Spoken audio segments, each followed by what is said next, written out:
If you've been thinking about the Canon AE1 or the AE1 program as possible choices for a 35mm film camera, they're great cameras, but there's a couple things you might want to know. So let's take a look.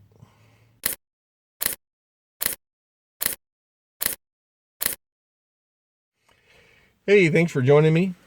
I came out to the park here to film this morning, and about the time I got set up, the wind switched around to out of the north, started blowing real hard, and I'm like, I'm not staying out here in this, it's too cold. And so I got in the car. I was just going to go home and shoot this another day, and then I thought, what the heck, I'll just go ahead and shoot it and get this information out. So the Canon AE1, introduced in 1976, for a camera in its day, it had features that were normally only found on much more expensive cameras, and at a very, consumer level price. Canon made more of these than I think any other camera ever made. I think this one holds the record. There were 5.7 million Canon AE1s produced. It was a super popular camera. These sold around $299, and Canon produced them until 1984. In 1981, Canon introduced the AE1 program, a very similar camera, had all the features of the AE1 plus some more. It had a good run of over 1 million copies made, and it ended up in the late 80s. It had a similar price to the AE1, again, around $300, $299. So, again, a lot of features for a very affordable price. It was just a super camera. The program is my favorite. If I can choose between the two, this is the one I want. But the AE1 had some really neat features. The first thing that it introduced that was really unique was the shutter priority automation. And it did this for the first time in a camera with automation. It did it with a microprocessor. So this had actually a microprocessor chip in it that took the information from the meter and the settings and calculated exposure via a microprocessor. So that was kind of a new thing. Also, the timing and the control of the camera is all done via microprocessor. So it was one of the first times that had been done. And the shutter priority, basically, the Canon FD lens has on the aperture ring has an A setting, and it locks in that setting. And with the camera set on A, then you choose the shutter speed, and there's a meter needle in the viewfinder that'll show you what aperture it's going to choose, and it chooses the aperture for you. So you have the shutter priority. This camera, and I've got the covers missing here, but you can see the coupling for the motor drive, or the winder rather, the electrical connection over here. There was a winder that fit this called the Winder A, and held 4 AA batteries, and I think it was like 1.5 or 2 frames a second. It wasn't super fast, but it wound the camera, and it was a really neat camera for its day. Well made. There are some plastic, like the top cover on this one is chrome-plated plastic. This is an old enough one that the bottom cover is actually chrome-plated brass. It's metal. The later ones, this changed to plastic, and on the AE1 program, it's plastic. This has the new style breech lock lens. The earlier breech lock lens, I'll show you one here in a minute, look a little bit different. If you can find one with the older breech lock lens, that's my preference. I think they're nicer made. At least mechanically. Optically, there's probably no difference. The camera had a really solid feel, had a really clean sound to it, and they're just a really reliable camera. Now, like I said, there's a couple things to be aware of, so we'll talk about those in a minute. The AE1 program added the program feature. So you can see on the shutter speed dial here, you've got the program setting. You also set the lens on A, and now the camera will choose both the shutter speed and the aperture for you. If you decide you want to use shutter priority, you can set the shutter speed, and the display in the viewfinder on the right side shows, instead of a meter needle, it has actually LED numbers that, there's a scale of numbers, and it shows you which aperture it's going to choose based on your shutter speed. And much the same mechanisms inside the shutter on both of these as a horizontal traveling cloth focal plane shutter that, well, that's too fast for you to see on video. So you can see as I wind it here, it travels horizontally across. Flash sync speed on both of these was a 60th of a second. And they were just, for their day, they were just a super camera. Now, The program, AE1 program, not only added the program mode, it also added this front grip. This helped protect the battery door, which was kind of prone to breakage. I'll show you the AE1. It's got a chip in the bottom of the door. Also, the AE1 program, and you can see I've got the cover on this one, and it's got 4 contacts here instead of 2. It actually accepted a winder called the Winder A2, which was a little more sleek, and I think it had a release button maybe on the end of it, so you could hold it and release it on one end or the other. And then it would also accept, more importantly, it would accept the Motor Drive MA, which you took this little grip off the front here because the Motor Drive MA had a piece that came up the front with a release button on it. It held 8 AA batteries. I think it was around 4 or 5 frames a second, and much faster. And you could have a full-fledged motor drive. So it added these additional features. It also added an interchangeable viewing or focusing screen. So the focusing screen up in here, there's a little latch right in the middle, and I'm not going to take it out here in the car, but you can pop it out. The important thing about that is not necessarily that you would need to change the focusing screen to something different, but the screen now can be taken out and cleaned. And if you've ever had a camera that got some dust specks on top of the focusing screen, the only way to get to it is to take the camera completely apart, not completely, but take it apart extensively. And to clean that, you know that a removable or changeable focusing screen is a really nice feature, and one that's really welcome. So this added some definite improvements to the AE1. Like I say, a lot mechanically in terms of the shutter and the mirror mechanism and all that stuff, and the film wind, it's more or less the same. But the cameras are just both really well made. They both use the PX28L battery. Now I've got some of these that are alkaline, the 4 LR44s. If you get the battery, the lithium battery, they'll last much longer. I've seen them on Amazon for around $8. These alkalines I buy because I test a lot of different cameras, and I'll probably put these on the shelf and pull the batteries out of them until I decide I want to use one. And so I don't usually spend a lot of money on batteries on cameras that I'm not really using. So, but if you are buying one of these to use, get the lithium battery. It'll last much, much longer.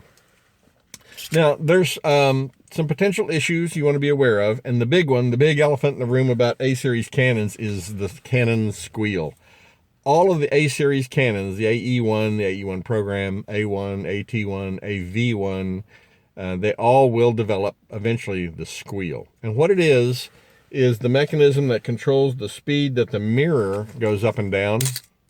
That mechanism has a series of gears over here on this side of the mirror box, that the final gear, instead of being Delrin or nylon, is brass, and it turns really fast, and it gets dry, it needs to be lubricated, and it makes this thing squeal. Now, if you take it to a repair shop, they're likely to tell you, oh, we got to take the camera all apart to lubricate this, and it's going to be a lot of money. The reality is it can be lubricated without doing that. Back when I had a camera repair shop, I had a lot of customers that were camera dealers, and they would buy a used camera and they would bring it to me to undo the squeal or fix the squeal so they could sell it. And I figured out a way to do it less expensively. Other people have figured it out too. I'm going to link a video in the description down below of a video I found that looks like it's a pretty decent one that shows how to do it. It basically involves taking this front cover off, 4 screws, and then the top left lens mount screw. And then you have to insert a hypodermic needle that's shaped just right in just the right place, and you put a tiny amount of oil on the gear, and it fixes it. You put it all back together. Once you've done a couple of them, it's a 5-minute fix. So if you're pretty handy, or you know somebody that is, and you feel like you might be able to conquer that, it's really not that hard to do. You really can't hurt anything as long as you don't squirt a whole bunch of oil in the camera. If you do this, you really want to practice, like on a paper towel or something, dispensing a fraction of a drop. And if you have to try a few times, that's better than squirting a bunch of oil in the camera and causing a big problem. So I saw one video where the guy actually took a syringe and he sucked a little bit of oil up off a puddle on on a tabletop or something. And so there was only just a tiny bit of oil in the needle, so he could only dispense a tiny bit. Maybe that's an idea. But if you take a syringe and the needle and you practice a little bit, you can learn how to do it. The important thing is, the This video I'm going to show you actually shows a view from a camera that's taken apart from the inside, which is why I chose this video. The important thing is, several of these videos said, you know, you just need 1 drop of oil. And I can tell you that a drop is way too much. A fraction of a drop, just the tiniest amount. You're talking about a gear that's maybe, you know, 4 millimeters in diameter or something like that with a tiny shaft, and it doesn't need much oil. A drop's way too much. So if you want to try that, that can be done. If you really don't feel like that's an option, you can take it to a repair shop. You might ask them, say, hey, I've seen some videos online where people are lubricating this without completely taking apart the camera. Is that something you can do?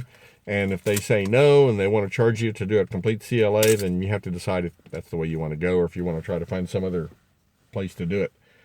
But I used to do this for my dealers and charge them just a very nominal amount so they could resell the cameras. And I did it for all my customers, actually, because all the A-series Canons do this. And it doesn't mean the camera needs a CLA. That condition will happen to a camera that's very clean and working fine other than the squeal. Don't use the camera long-term with the squeal. You can cause some damage that then is expensive to repair. So if you get one that's squealing, you know, either pay to have it lubed or figure out how to do it. If you're pretty handy with your hands, like I say, I would figure out how to do it. It's not that hard, and once you've done a couple of them, it's quite easy. I don't have a parts A-series Canon to use to make a video from. I'm going to watch for one. If I can find a broken AE1 that I can buy real cheap, I'll pull the mirror box and the middle part of it out and make a video showing exactly how this works at some point, how to do it. But there are, like I say, I'll link a video in the description that shows it. So that might be helpful. The other thing is these battery doors. You notice this one is chipped on the bottom. They're a little fiddly to open. There's a little latch that opens it. But you can see this one's kind of broken. When it's closed, you can actually see the bottom of the red battery in there. Or black on that side. Anyway, the doors are prone to breakage. One of the nice things about the AE1 program is the grip that they've added protects that door. You have to remove the grip to take the battery or change the battery, but that's okay. So be careful with the door. If the door is broken, you can tape it shut with some gaffer tape. I love gaffer tape because it doesn't leave glue behind, and it's, you know, gray cloth or black cloth. It's kind of blends in and very useful stuff. But you know, if you have a broken battery door, that's not a deal breaker, but it's something you have to deal with. So the other thing is, and this is really all 35 millimeter SLRs, is this foam along the door here. This light seal will get bad. I'm sure there's a bunch of videos online that show you how to replace that. Maybe I should make one someday. I use some foam. You can actually buy black, I think they call it not foam, but well, it's black sponge, I think they call it, weather stripping. And it's a peel and stick stuff, but you can take and cut it with scissors down to the thickness and the width you need, and then clean off the old stuff and stick it in there. It's not hard to do, but it's something you can buy from the hardware store, the foam weather stripping. Like I say, it's not foam. It's instead of gray, it's black, and it's not called foam. It's called sponge, I think it is. It's got a different description, but look for the black. It's kind of a larger, it's got larger cells or larger little holes in the material than the gray, which is really fine. I mean, the gray would probably work, but it's just not attractive. And so you can find the black, and it seems to work quite well. Let's see, the squeal, door seals. One thing to be aware of is these things are not weather sealed, so don't get these out in the rain. The water will damage them. The other thing that I would say to watch for, and this is kind of important, is this used a dedicated flash. So you notice there's a couple of small contacts in addition to the large one. These go right to the processor. And if you shuffle across the carpet or put a sweater on and then touch one of those and shock the camera, it's done. You'll brick it just right then. So be aware of that. You've probably seen on cameras, sometimes you'll find cameras that have a plastic filler that slides in the hot shoe to protect those when they're not being used. If you can find one of those, do that. If not, I would cut a piece of plastic or something to slip in there. to cover those so that you don't accidentally static shock them. In the wintertime especially, static electricity and those pins, like I say, it'll kill the camera. You can't buy the microprocessor chips anymore, so if you static shock one of these, it's a parts camera, unless you can find another parts camera to get the part off of. And unsoldering those chips from the flexible circuit boards is really challenging. So anyway, that's the Canon AE1 or AE1 program. They're great little cameras. They've been around a long time now, and they're still running good. The only thing that seems to be an issue really is that squeal, and it's pretty easy to fix once you've done a couple of them. If you can find, this is a dropped lens that's no longer working. If you can find a breech lock lens, they look different, and they have this chrome ring that turns to lock the lens on the camera. So the new version, Canon FD new versions, you have the button here you press and the whole lens turns to take it off. Works quite well. The little 50 millimeter f1.8 lens though is all plastic. If you buy a lens like the 50 millimeter f1.4, it'll be more metal inside and outside in terms of its construction, but the little kit lens 50 millimeter f1.8, very plasticky. But if you can find one of these breech lock lenses, either in the f1.8 or the f1.4, much more robust, much nicer feeling. It's all metal. And like I say, this one's a parts lens because it got dropped and it's messed up. But anyway, that's the AE1 program and the AE1. They're both great cameras. I've used them both extensively, really enjoyed them. I love the Canon optics. The Canon lenses are great lenses. They're just really nice cameras to use. So if you're thinking about one of these for a film camera, I think they're a great choice. Just be aware of the squeal thing and figure out how you're going to deal with that. Sometimes the squeal can work to your advantage. If you figure out how to fix that, you can often buy these cameras for almost nothing when they're squealing like that, because people would think it needs an expensive repair. Anyway, so that's the AE1 program. Hope that's helpful. If you have any thoughts or questions, please don't hesitate to leave me a comment. I always love hearing from you. And as always, thanks for watching.